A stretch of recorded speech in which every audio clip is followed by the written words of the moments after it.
Hi, I'm George Wieland E. Molina, your teacher. I am here to teach you everything that you need to know about basic Adobe Photoshop. Lesson 2 is all about Photoshop Alternatives. We will discuss the different softwares and applications use an alternative for Adobe Photoshop. At the end of the lesson, we will have a short quiz. There are loads of reasons you might be searching for alternatives to Photoshop. Maybe you can afford a subscription or want to support smaller development houses. Or maybe you don't need the millions of features that comes with Photoshop. Photoshop is such a powerful brand that, like Google, it became a verb.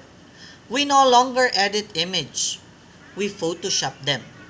It is all great PR for Adobe, but it make you believe that no other softwares could possibly do as good as a job as the big Photoshop. Adobe's move to the Creative Cloud in 2013 actually helped to spur on a plethora of Photoshop alternatives. These options can be just as powerful and still produce super professional results. Although Adobe Photoshop is a wonderful program, it can be overkill for everyday image editing. Even though they don't provide the same extensive functionalities as Adobe Photoshop Suite, there are many photo editing software alike, some of which work with Mac and are open source, that could achieve your small day-to-day task in a proficient manner. Let's look at some of the best Photoshop alternatives. I've chosen some web apps as well as apps for Mac OS X, Linux, and Windows. I will provide you its individual application name, supported platforms, key features, supported file formats, and its average price across the globe. What you will see next are the breakdown of the individual Photoshop alternatives that I listed on my computer. We will have its individual features as well as its name and its unique icon that can be seen all throughout the internet. First, we have the GIMP or the GNU Image Manipulation Program. Its unique features is that it's free. As you can see, it has an icon of a fox with a particular paintbrush sticking out on its mouth. Key features includes layers, selection editing, HDR retouching, and others, and it's free. Next, we have Paint.net. Supported platforms, you have Windows 7 and later. Then it is also free. As you can see, it is an advanced application of the Paint that we used to see on Windows platforms. It has a paintbrush with a particular image on a rectangular base. Next, we have Seashore. Seashore, the counterpart of Paint.net, but it supports Mac OS. It has an icon of a fish, and at the same time, it is free. Key features include layers, alpha channel, support gradients, transparency, and plugin supports. Supported file formats includes JPEG, PNG, TIFF. Next on our list, we have Pixlr or PIXLR. Pixlr. Supported platforms, it is web-based or Android-based. It can be used on mobile. It is also free. Key features include selection tools, text overlays, layers, as well as retouching and red eye removal. It supports different file formats also. Next, we have PicMonkey. And as you can see, its icon is an image of a monkey. It is also free. It is also web-based, used for emails. Key features include shapes, textures, text, effects, filters, and overlays. It supports different file formats. Next on our list, we have Sumo Paint. And as you can see, its icon includes a head of a sumo wrestler with a paintbrush and a paint tool on its hair sticking out. Free, but for Pro version, it has $4 a month a subscription. It supports different file formats. It is also web-based. And features includes brushes, pencils, text, gradient, and other editing formatting tools. Next on our list, we have Krita. Krita is window-based or Linux. It can also run on Unix. It is free. Key features include tool comes as a bundle with K-Office Suite as the counterpart for Microsoft Office Suite, and it supports any window-based compatible format. Next, the very suitable, the very efficient, the very popular Photoscape. Photoscape, as you can see, you have there an inclined letter Q, okay, with colors of tones of gray, 3 colors of tones. Then you have red on the upper right. It is free. Supported platforms include Windows and Mac OS. Key features, it has a lot.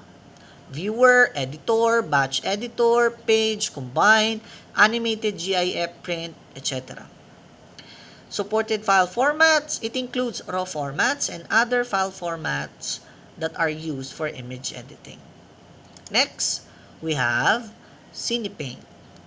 CinePaint is a free application, supported Mac OS X, Linux, BSD, and Unix. It allows 32-bit image editing, retouching, frame manager, etc. Supports different file formats, and some of them I'm not very particular with. It has an icon which looks like an octopus or an alien head in a black background. Okay. Next, we have Graph X2 with a very vibrant and colorful icon with X and its word Graph X2 inclined. Okay. Color palette of cyan and blue with a matching of, I think it is violet or purple on the lower left, upper right, and lower right also. Okay. Supported platforms include Linux, DOS, Windows, Hayu, Amiga OS, Morph OS, and others.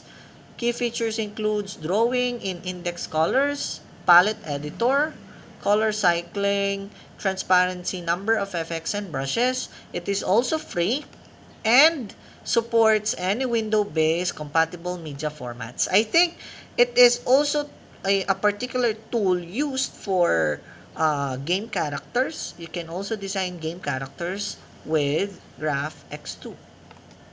Next, we have Serif Photo Plus X7.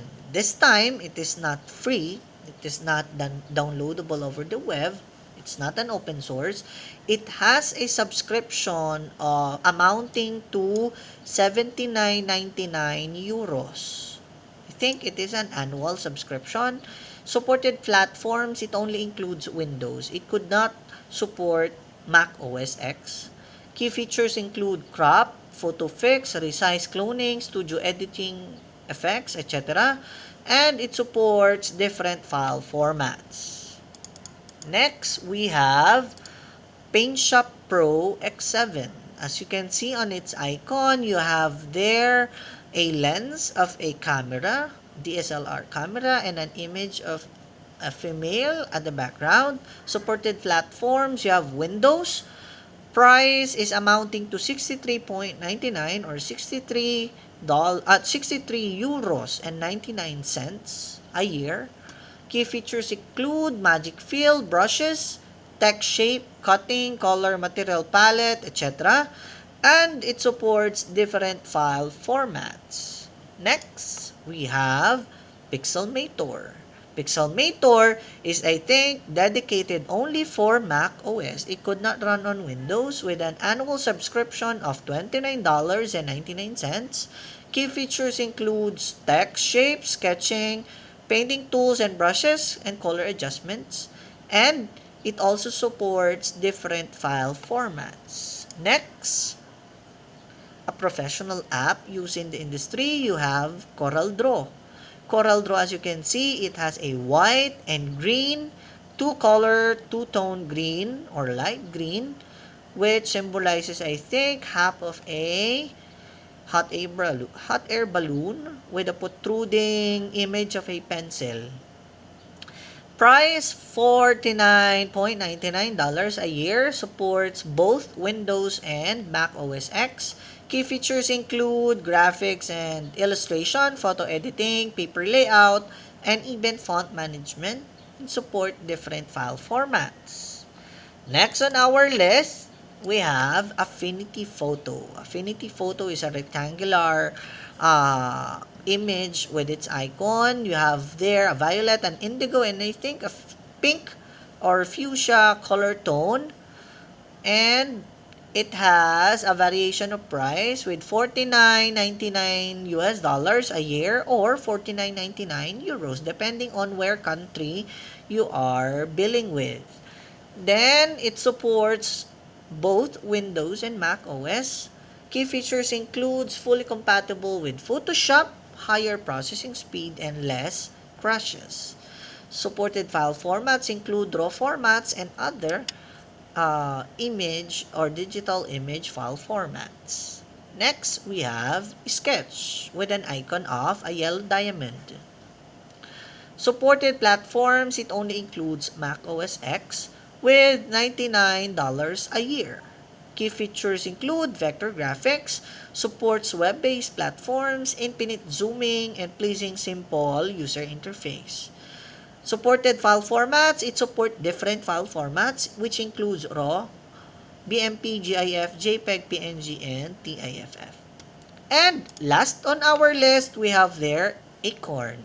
The name implies itself. It has an icon of an acorn, amounting to $29.99 a year. It only supports Mac OS X. And key features includes layer styles, non-destructive filters, curves, levels, but it has a unique features of the use of emoji on path. And at the same time, it includes different file formats. And that's the end of our list. Adobe Photoshop is a powerful photo editing software that remains in the industry leader for over 28 years. The word Photoshop becomes a verb that means to polish or to retouch something to make it more perfect. Photoshop has tons of useful features that allows you to crop and resize image, retouch a photo, refine the edge of an object, remove unnecessary items from the photo, and much more. But at the same time, all these features make Photoshop a complicated system at a high price. If you need software with some basic features for your startup, then Photoshop is not for the right solution for you. There are Photoshop alternatives that allow you to work with your graphic online or on your smartphone. Do some basic photo cropping as well as complicated editing.